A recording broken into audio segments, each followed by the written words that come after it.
So after I told my parents that I'd become a Muslim, I remember feeling a sense of relief. I felt happy that I didn't have to hide it anymore, that I could go out to the mosque and I didn't have to make excuses as to where I was going. I felt really happy that I'd let them know, but I knew that they were not happy. I mean, I could see it in their eyes whenever we spoke with each other, whenever they saw me. There was a look of disappointment, but also a look of fear, you know? At that time, when I embraced Islam, the picture of Islam on the television, on the news, was really, really bad. All you ever used to see about Muslims was terrorism, hijacking of planes. I remember seeing people in Iran beating themselves, blood going everywhere. The images are still in my mind. I remember the picture of Islam was terrible. So of course, naturally, people fear what they don't know. And my mother and my father and my sister, they were all scared. They were all worried. What's going to happen to him? What's he going to become? Anyway, in the months that followed, things got quite difficult. They got quite tense. I remember one of the things that was, until now, amazes me is that as a Muslim, whenever we want to pray, we have to make ablution first. We have to, in Arabic called wudu, we have to wash our hands, our mouth, our nose, our ears. We wipe over our hair, our feet. We make ourselves clean and pure before we pray. And in Islam, there are 5 prayers. And the first prayer, the morning prayer, back in the UK, sometimes would be really early. Sometimes it would be 3 in the morning, 4 in the morning. And when I used to get up to make wudu, to go to the bathroom to make wudu, my father would always get woken up. And I don't know, it didn't matter how quiet I was, he'd always get woken up. And so that would make him angry. And that would make him angry that I had, more angry or more disappointed that I'd become a Muslim. So what I started to do was, before going to sleep, I take a bowl of water and I keep it in my bedroom. So when I woke up, instead of going to the mosque, which definitely, was waking everybody up, so I didn't do that. So there was no going to the mosque. I was praying in my house. But going to the bathroom to make wudu, to make ablution before prayer, would always wake him up. So I said, okay, look, I don't want to make them upset. I don't want to make them angry. So I'll take this bowl of water and I'll make ablution, I'll make wudu in my bedroom, when it's time to pray. That way there'll be no noise. Well, I don't know if it was shaitan, if it was the devil waking my father up to make him angry with me. But even when I would make wudu in my bedroom really quietly, I remember just really, really, really quietly making wudu. I remember praying and I remember, my head being on the floor and my father opening the door, and I remember it hitting my head. And I was thinking, how is he waking up? I've been so quiet. And he'd get really upset and really angry. Oh, you disturbed my sleep. You can't keep doing this. I was thinking to myself, I used to go out to nightclubs. I used to go to parties. I'd come in, 3 in the morning, drunk. Nobody really complained then, but here I was trying to pray, and somehow it became this big thing. As I say, who knows if it was shaitan? Who knows if it was the devil just whispering to upset my parents more and more? So things were not easy. Things were tense. And I used to talk to an amazing man during the day who worked in a mosque in London called Regent's Park Masjid, Central Park Mosque. And this brother called Mahmoud was and is one of the most amazing people that I've ever met. And Mahmoud would talk to me and help me with Islam. He'd explain to me, you're a new Muslim, you need to take it easy, don't take on too much. And he was a great, great help. And he also started to prepare me for the possibility that my mother and father might at some point get really upset with me and ask me to leave. And, he prepared me for that. So I was reading every day, trying to learn more about my religion, and things were okay, but they were still tense at home. One night we went out for dinner. We went out to a really nice restaurant. I can't remember which restaurant it was, but I think I must have been about 18 and a half, almost 9, must have been about 18 and a half years old. And they took me out for dinner, my mother, my father, and my sister. And we had a nice meal. things were a bit tense because I'd started to grow my beard. I mean, it wasn't as long as it is now, but the relationship was probably the most difficult that it had ever been. I was always so close to my mother, my father, my sister, and the past few months things were not good. Anyway, we went out for a really nice meal, and when we finished the meal, my father said to me, "Listen, you've decided to become a Muslim, and that's fine. That's your choice. But I want you to know that this can't continue in my house." I was thinking, wait, what's going on here? And I was thinking, is this what Mahmoud was telling me might be happening? They might get so sick of me, they ask me to leave? He said to me, "Listen, you can be a Muslim, you can pray, you can do whatever you want, but not in my house." I said, "Dad, what do you mean?" He said, "You have a choice. Come home with us tonight. We'll go back to things the way they were.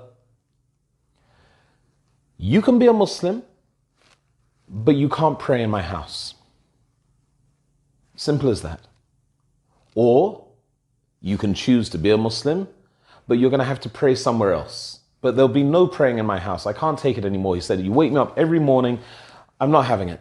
You make the choice. Either stay or don't stay. But if you stay, you cannot pray in my home."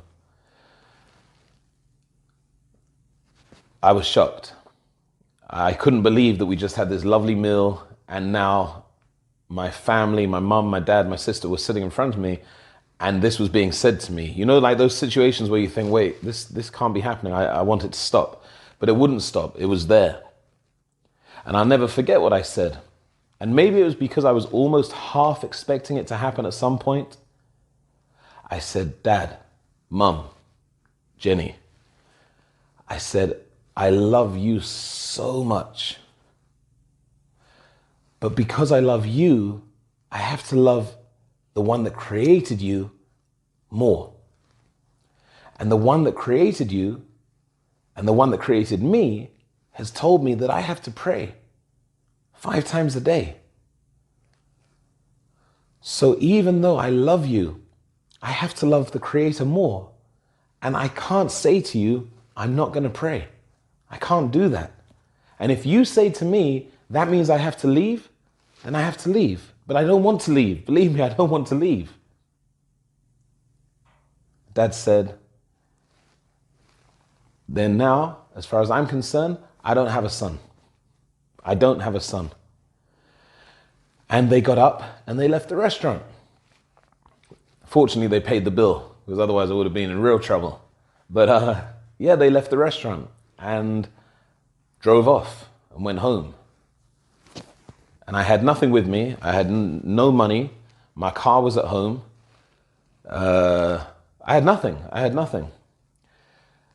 And I think the restaurant maybe was in St. John's Wood, so I wasn't too far away from Regent's Park Mosque. I didn't know what to do. I think it was about 10 p.m. I had nowhere to go. I didn't have any friends. I don't think I had a mobile phone in those days. Or maybe I had a phone. I don't remember. But all I know is I had nowhere to go and nobody to speak to. So I went to the only place that I knew would be open early in the morning, which was Regent's Park Mosque. So I walked to the mosque. I remember walking so slowly. I was very upset. And I waited outside Regent's Park Mosque until it opened at about 3 o'clock in the morning for the morning prayer. The same prayer that would make my father so upset. I waited there, I guess for about 4 or 5 hours. I waited for them to open up. I went in and I prayed, and then I stayed there. And I stayed there until 7 in the morning when Mahmoud arrived, the person that I would speak to. And I told him, I said, "Mahmoud, what we thought would happen, it happened last night." Mahmoud was amazing. Mahmoud spoke to some people, and there was a small mosque that was just opening in Edgware Road. And this mosque needed somebody to work there, to open the doors for the morning prayer and to lock it up and close it after the evening prayer. So Mahmoud spoke to the people there, and they said that I could stay there. I could, they would let me live there, and there's food there. They would let me live there as long as I opened the mosque each morning and closed it at night. So the night, that night I got kicked out of my house. And then by the next day, I was living in a mosque in Edgware Road, and that's what I did for about 6 months. I worked less than 6 months, maybe three or 4 months. I worked in that. It was a tiny building. It was a small house, and I worked there, opening the doors and closing the doors. And I would spend my days reading, studying. They had some books in English about Islam, some books of Hadith, Bukhari, Muslim, and I would that was my life. I went from living in real luxury, in Chelsea, Putney Bridge. That's where we lived before they moved to Chelsea. So I went from living in real luxury, going out for dinner, having to choose between Islam and my parents, and I chose Islam, finding myself homeless, but then getting a job in a mosque. And I used that time to study and learn more about Islam and for my faith to increase. And during that time, I would try to contact my mum. I would try to contact my dad. They wouldn't have anything to do with me. I remember one time I went round to see my mum, and I remember she was cleaning, and I knocked on the door, came in, she was cleaning. I said, "Mum, can I borrow some money to get some soap? I don't have anything." And I remember there was 1 penny on the floor. I'll never forget, there was a penny on the floor. Like 1 penny's like 1 cent, like halala in Saudi. And I remember she picked up the penny and she said, "Here, take this, that's all you're getting." So things were really, really bad for quite a while. After about 6 months of living in this mosque, with no money, no nothing, somehow, I think I contacted my mum, or she contacted me. Maybe her heart became soft and she wanted to speak to me. And so she contacted me, or I contacted her. I can't remember, it was so long ago, and I don't want to say something that's not right. So somehow we got talking again, and my mum said, "Look, I'll speak to your father for you. I'll try and do what I can to bring you and your father back together again." And so that I guess is the spark that started the relationship moving again with my family. After about 6 months of living in that mosque, so I was at that point, I guess I just turned 19. I used to go to Regent's Park Mosque at the weekends and sometimes during the day. And Mahmoud came and spoke to me one day, and he said, "Look, there's a young lady. She's similar to you. She's become Muslim. She embraced Islam. She became a Muslim, and her family have rejected her. And she's been a Muslim for a few months. You've been a Muslim for about a year. She would like, she needs to get married. You need to get married. So would you like to meet each other?" I said, "Well, yeah, of course. That makes total sense. That makes total sense. Let's do that." And we did that, and we met. After a couple of years, my first son was born, and I remember looking at the sky in London, and it was grey, and it was gloomy, and it was raining, and I remember thinking, this is really, I don't feel so happy here. I don't feel so happy here. And there was good reason why I didn't feel so happy here. London was not a particularly happy place to be as a new Muslim. People were not used to seeing British Muslims, Western Muslims. I mean, today things are very different. But back then, people didn't know what you were. People really didn't understand what you were. People were not as educated maybe as they are today on what Muslims are, and they just think you're crazy. So I had a lot of problems, a lot of violence, a lot of difficult situations. I remember looking at the sky. I was in Ladbroke Grove, and I looked at the sky, grey sky, and I said, "There's got to there's got to be something better than this. There's got to be something that would make me happier than that. I want to see blue skies. So I spoke to my wife. I said, you know what, babes, this is how, let's just take a break. Let's start by just taking a break. We haven't even had a holiday since we've been married. Let's just take a break. Okay, what should we do? So I had a friend, Canadian friend, and he was living in Morocco. I knew that he was living in Morocco and he'd married a lady in Morocco, and he was really happy. He used to send me messages and tell me how amazing he was, how happy he was over there in Marrakesh in Morocco. I said, why don't I go and visit him? If it's what he says it is, let's go there for a bit. Let's just pick up and go. She said, let's do it. I went out there. I got out there. I couldn't believe how nice the life was. Marrakesh was beautiful. There was none of the hustle and bustle of London. There was none of the anger, none of the fighting, none of the problems that I'd experienced in London. There was just happiness. And you could live there for relatively cheap. So I called my wife. I said, it's just what he said it was. And we made the decision to move to Morocco. And I, every few months, would go back to the UK, drive a taxi, make enough money to live for another 3 months and go back. And that's what we did.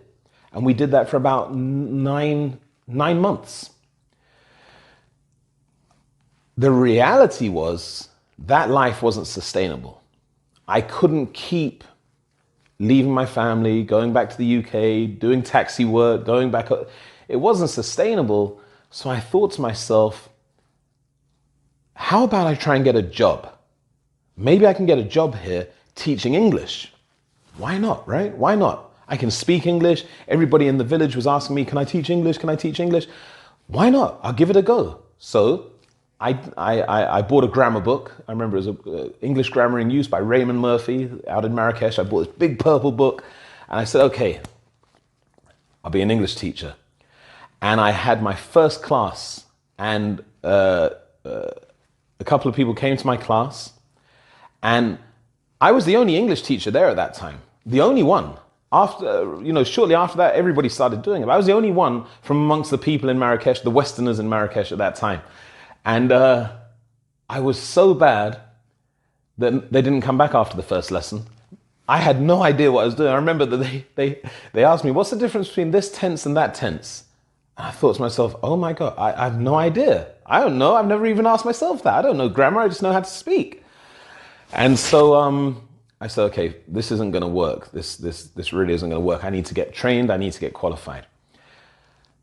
I decided then to start applying for jobs outside of Morocco.